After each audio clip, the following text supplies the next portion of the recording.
warahmatullahi wabarakatuh. Salam sejahtera bagi kita semua.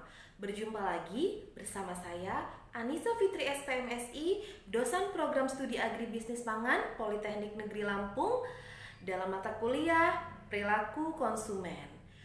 Pada video kali ini merupakan langkah-langkah pengolahan data dengan menggunakan analisis Fishbane dan bagaimana cara membaca hasil analisis Fishbane. Semoga dengan adanya video pengolahan data analisis Fishbane ini dapat bermanfaat bagi kita semua. Di dalam analisis Fishbane terdapat dua variabel, yaitu variabel evaluasi dan variabel kepercayaan. Evaluasi berkaitan dengan tanggapan konsumen secara menyeluruh terhadap produk EI. Jadi kalau evaluasi lambangnya adalah EI. Sementara kepercayaan adalah tanggapan oleh konsumen terhadap atribut produk, lambangnya BI.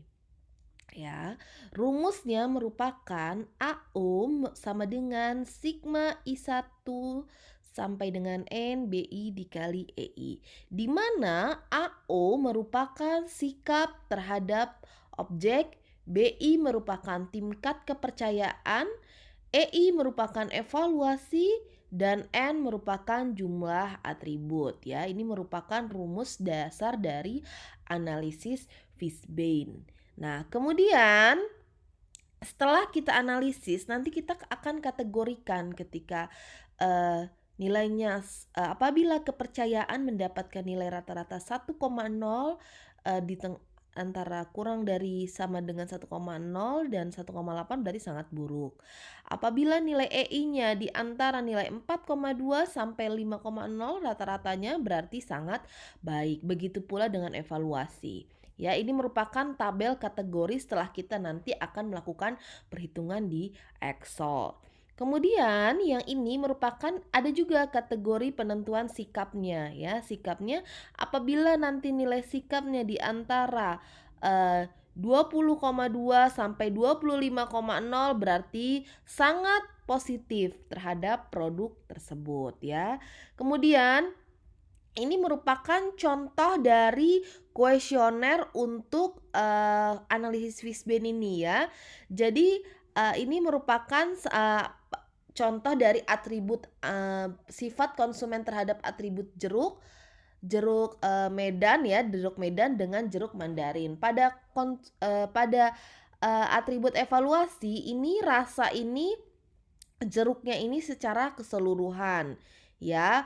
Sedangkan pada atribut kepercayaan ini baru dipisah, ya, atribut jeruk Medan, kemudian ini jeruk Mandarin. Tapi kalau untuk perhitungan EI-nya atau perhitungan evaluasinya hanya secara pendapat konsumen secara keseluruhan terhadap atribut jeruk, ya. Ini kalau perbandingan, ya, ada dua jenis produk kuesionernya seperti ini, ya. Sementara kalau misalnya cuman satu produk, misalnya ini KFC. Nah, evaluasinya bagaimana kuesionernya? Ini contoh kuesioner lainnya. Nih, evaluasi EI, seberapa pentingkah atribut produk di bawah ini mendorong apakah untuk membeli KFC? Beri tanda untuk pilihan tersebut. Nah, ini terkait dengan evaluasi secara umum, tingkat kepentingannya bagaimana, ya, dievaluasi. Kemudian kepercayaannya gimana? Nah, kuesionernya ini juga sangat percaya, cukup percaya. Ini kalau misalnya satu produk kuesionernya, ya, perhitungannya langsung seperti ini. Tapi kalau misalnya dua produk, dia menggunakan EI-nya itu secara umum, kemudian ini dibandingkan pada saat tahap kepercayaannya bagaimana. Nah, ini yang dua produk, ya, contoh kuesionernya. Kemudian bentuk perhitungan analisis Fishbane dengan Microsoft Excel, ya. Ini saya buka Microsoft Excel-nya. Misalnya ini terhadap brownies, ya, produk brownies. Ini saya menggunakan satu jenis produk. Nanti kalian boleh dengan membandingkan, ya. Jadi ada belief, kepercayaan, dan evaluasi, ya. Untuk atributnya ini terdapat 25 responden dari 1 sampai 25. saya menggunakan skala Likert ya untuk pengambilan datanya ini ya. Kemudian dari segi warna sampai dengan kemasan ya. Kita harus sama bahwa kalau di beliefnya ada 1, 2, 3, 4, 5, ada 6 ya, 6 atribut, berarti dievaluasi ya, ini 6 ya kemasan. Nah, berarti dievaluasi juga harus ada 6 ya, 1, 2, 3, 4, 5, 6 ya, jadi harus sama atributnya terkait dengan penilaiannya. Kemudian habis itu di totalnya itu bagaimana? Belief dikali evaluasi. Nah, kemudian dijumlah. Nah, ini untuk total 86 itu berarti ini dikalikan dengan warna belief dikalikan dengan evaluasi ditambah C3 dikali E3, berarti aroma dikalikan dengan ini dan seterusnya. Ini total ya untuk mengetahui sikap. Nah, ini cara pertama ya. Kemudian langsung dirata-ratakan. Nah, ini cara pertama ya, langsung dapat kategorinya 3,24 termasuk yang mana. Ya, ini sikapnya tinggal di average-nya, atau ini kalau mau sama B28 dikali dengan H28. Nah, ya, digimanakan ya. Kemudian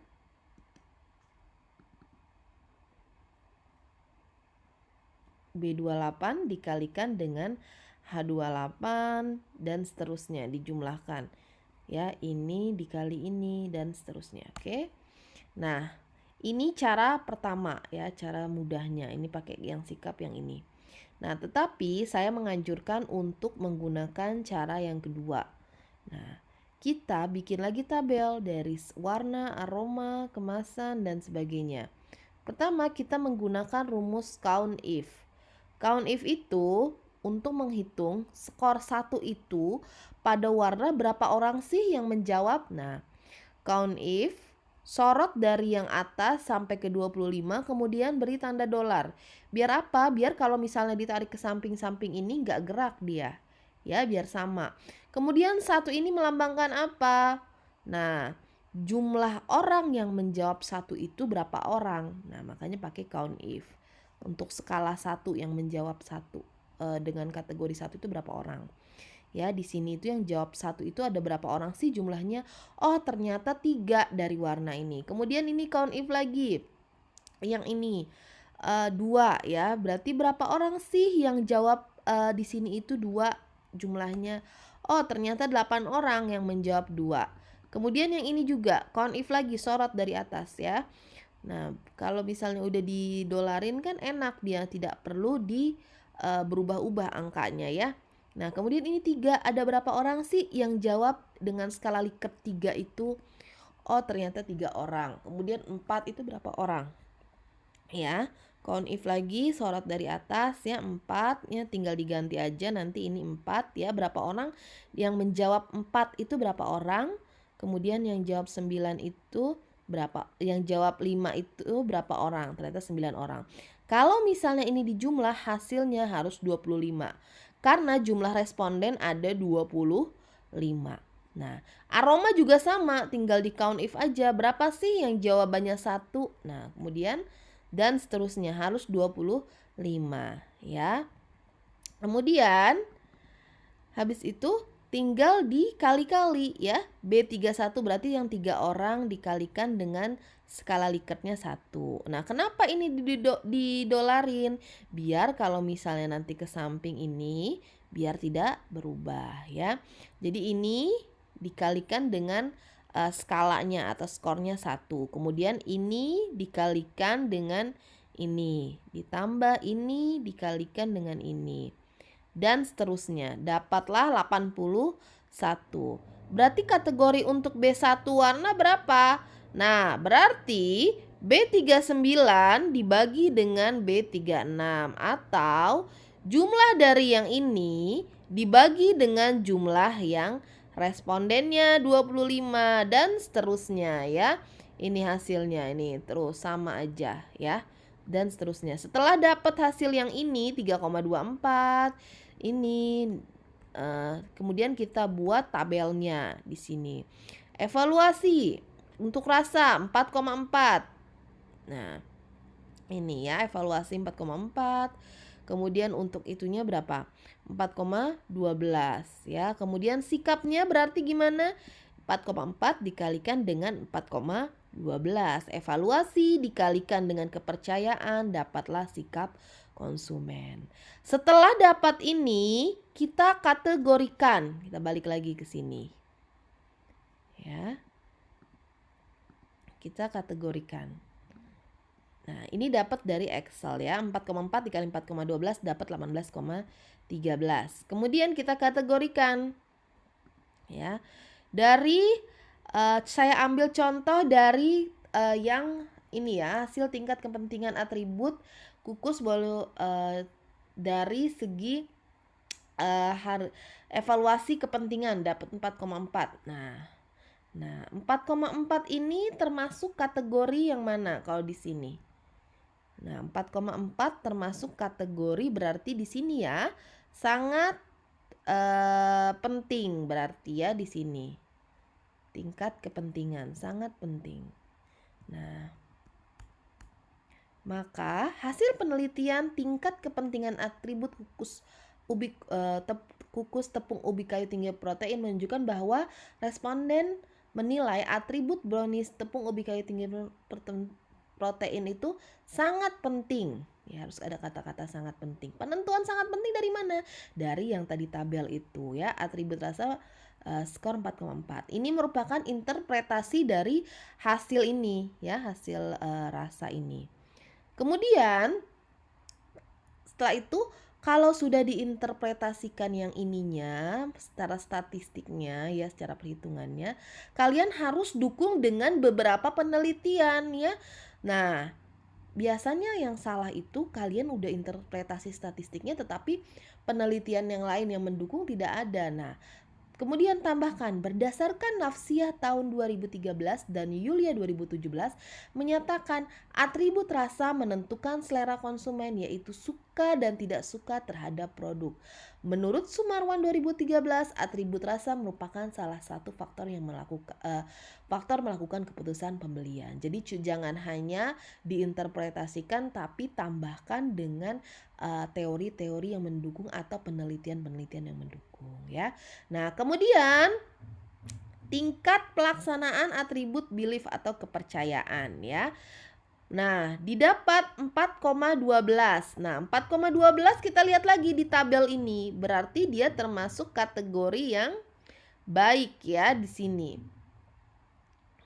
Ya, baik tingkat kepercayaannya.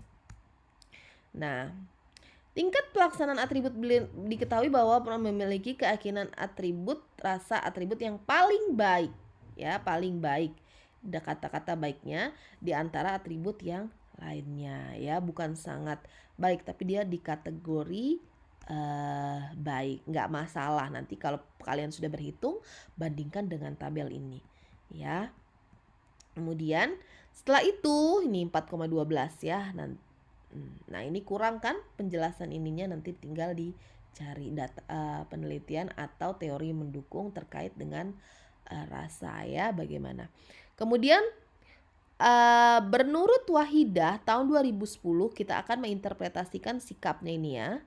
Nah, menurut Wahidah tahun 2010 cita rasa dipengaruhi oleh 3 faktor yaitu bau, rasa, rangsangan mulut, panas dan dingin. Faktor yang pertama dideteksi oleh indera pencium dan 2 faktor yang disebutkan terakhir dapat dideteksi oleh sel-sel sensorik pada lidah. Berdasarkan tabel ini ya, brownies kukus ubi kayu tinggi protein memiliki sikap positif yaitu dengan rasa 18,13 ya. Ini 18,13. Nah, rasa yang enak merupakan dasar pertimbangan responden dalam memilih brownies kukus tepung ubi kayu tinggi protein sebagai produk yang akan dibeli. Rasa brownies kukus tepung ubi kayu tinggi protein merupakan atribut yang paling disukai oleh responden untuk brownies tepung tepung ubi kayu tinggi protein. Nah, 18,13 ini kalau kita lihat di sini termasuk kategori yang mana? Berarti di sini ya, berarti positif ya, kategori positif. Nah, jadi pada intinya setiap analisis Fishbane itu kita lihat hasil-hasil yang nilai-nilai yang ini kita kategorikan di sini itu di mana dia posisinya. Kemudian yang ini posisinya di mana juga, yang ini ya. Yang ini di mana kategorinya. Oke. Nah, kemudian yang sikap di mana kategorinya. Yang sikap dan sebagainya ya. Dan seterusnya. Nah, berikut merupakan daftar pustaka yang digunakan untuk analisis Fishbane ini. Oke, semoga materi hari ini bermanfaat dan dapat dijadikan sebagai referensi untuk penelitian tugas akhir. Selamat belajar dan semoga sukses. Wassalamualaikum warahmatullahi wabarakatuh.